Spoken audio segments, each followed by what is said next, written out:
We have two guidance counselors. We have Amanda Meese from West York High School, who actually is also a parent of a dual enrollment student. So she'll be able to help answer some of the parent questions as well. And Amber Gunning, who is a guidance counselor at Northern York High School. Thank you, Drew. So we'll start with Manda. So Manda, what were the non-academic benefits of dual enrollment for your student? So it's just the time management piece was huge because he still is juggling just taking a couple more of his high school classes that he needs to. So time management was a huge thing. The other thing was just trying to figure out how much is too much for an assignment and what's not enough for an assignment based on the type of instructor that you have. And so I know that, I just reminded him, go by, if there's like a rubric or there's something, make sure you're including whatever the directions are, following them step by step to include what you need in it. And if you have a question that really stumps you, be sure to email your instructor on that. So time management, and then the not really knowing like how much is too much or too little for the assignments were the two biggest things. Thank you. And then, Amanda, I do have another question for you on the parent end of things. Why did you and your son choose the dual enrollment pathway to get started with? Looking at, first of all, I'm a teacher, so trying to help him plan his high school classes based on his interests, because I'm a career teacher. Everything that I do involves careers for students at the high school level. So what are you interested in? What do you want to get into? And knowing what he wanted to do and just taking a variety of classes to see what he had most interest in. And then from there, you're a senior. So why don't you lighten up your load a little bit to see if you're working. Maybe you can take on more work that you may be able to like leave school early if possible, or take a class at the college level to see if you want. So my son at the beginning of the year was just planning on going into real estate. And then about a month into high school, he decided, Mom, I'm going to go to college. And I said, okay, well then, so second semester now, this spring semester is when he signed up for dual enrollment classes. And I wanted him to be able to experience the time management and the requirements for a college level course, because sometimes that's a rude awakening as a new freshman going into a college, not having experienced that times 5. Because if you're taking 5 courses for 15 credits a semester, that's a workload. And if you're, your science major, that's a lot of sciences and a lot of more studying and things like that. So things to consider. And why waste my money if he's going to say, this isn't for me? So I figured this way, if he does want to go to college, he's going to get a taste of it, and then it'll solidify his decision better. Thank you very much. Our next question is for Amber. So what is the biggest difference between dual enrollment and other high school classes? Are the classroom expectations different? The students know how to do high school. They've done 13 years or 12 years of high school, of 180 days of classes. And the dual enrollment really gives them the opportunity to know what it's like to do the college class. And so balancing their time, their schedule, just the interactions in the classroom, and even just getting the syllabus and knowing here's the expectations and this is what I have to do. Awesome. And then my next question, Amanda, this one will be for you again. So if you could describe some of the biggest differences between an AP class and a dual enrollment class for us, and then possibly some of the different options you could have from taking either an AP or dual enrollment class.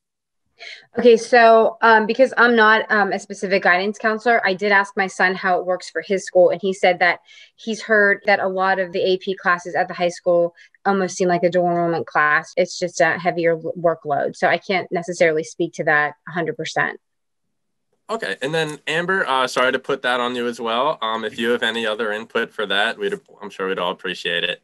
Yeah, I think it's great. At our school, we have different AP options, and with those classes, the teachers really focus in and on the curriculum and both. But again, they're spending 180 days worth of studying that curriculum.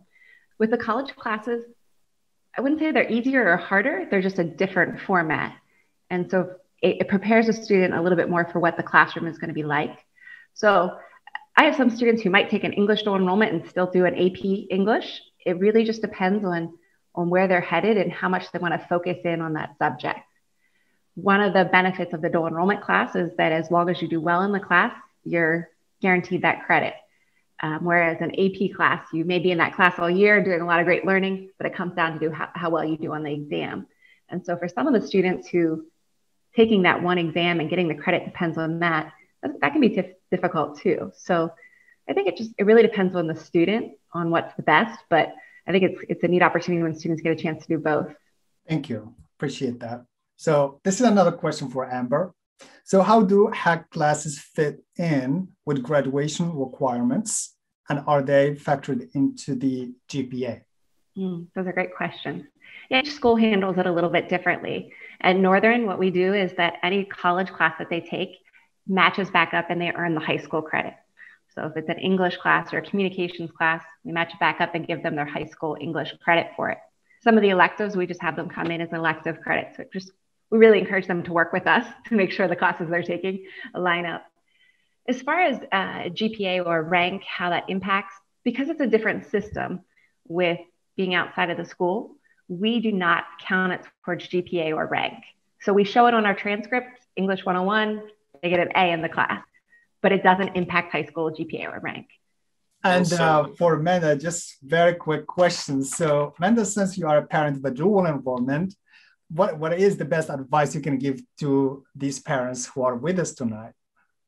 Definitely, if your son or daughter is on the fence or not really sure what to expect, definitely take one. It's worth the money. It's worth, I think, the student's honest experience, because when you enter academia, you're required to do more of that research part. So your brain's thinking a little differently, and it's requiring some extra things that perhaps you don't necessarily always do at the high school level. And, if you find that it's not for you, then you've saved some money. And, again, you can't take that experience back, because when you get, your education is something that nobody can ever take from you. So it's just that learning opportunity. And then if you feel it's best for you, and it's just a win-win. So perhaps you just have some extra credits under your belt, or you want to maybe graduate with dual degree. So do it. Thank you. Yeah, I'll just echo along with that. I have a son who's going into his junior year of high school next year, and we've already talked that he'll probably take a summer class just to have the opportunity, even the self-advocacy of being able to sign up for a class, and it's on him. And so I'd rather him take that chance. And exactly like Amanda said, if it goes well, that's great. He's prepared. If it doesn't go well, maybe he needs to reevaluate and say, there's some things I need to do differently. So I think it's a really good opportunity both ways. Thank you. I appreciate that. Just one last follow-up with Amber. Could you just give us like an overall experience of your students who are participating in dual enrollment program with HACC? And their plans, like, are they more taking general courses and transfer, or are they actually coming to HACC later? What is the general experience? Yeah, it really varies depending on the student. I've had students in the past who've done credits and continue on and finish a degree at HACC. I've had some who just do a couple classes while in high school, and then they transfer on. I have one who's taking 2 classes right now who's decided he definitely is not college bound. I've also had some students who unfortunately have either been dropped from classes or needed to withdraw or failed a class. And so for that, it's also an opportunity to say, hey, what's going on here? We need to really look at your study skills, or look at how you approach the situation. So really a vast array of different options for students. Again, as mentioned earlier, being regionally accredited, knowing that the classes, as long as they line up with what's needed for their major, wherever they go, the classes transfer on.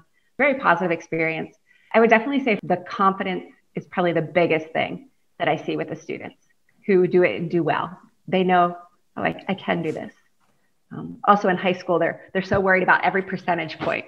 So it's often a competition of, like I have a 99.5 or I have a 99.8. Where even just explaining to them in college, it's just a 90 to 100 is an A. So you're on a different grading scale. So there's so much learning that goes on beyond just the learning in the classroom. Great. Thank you so much. Appreciate that.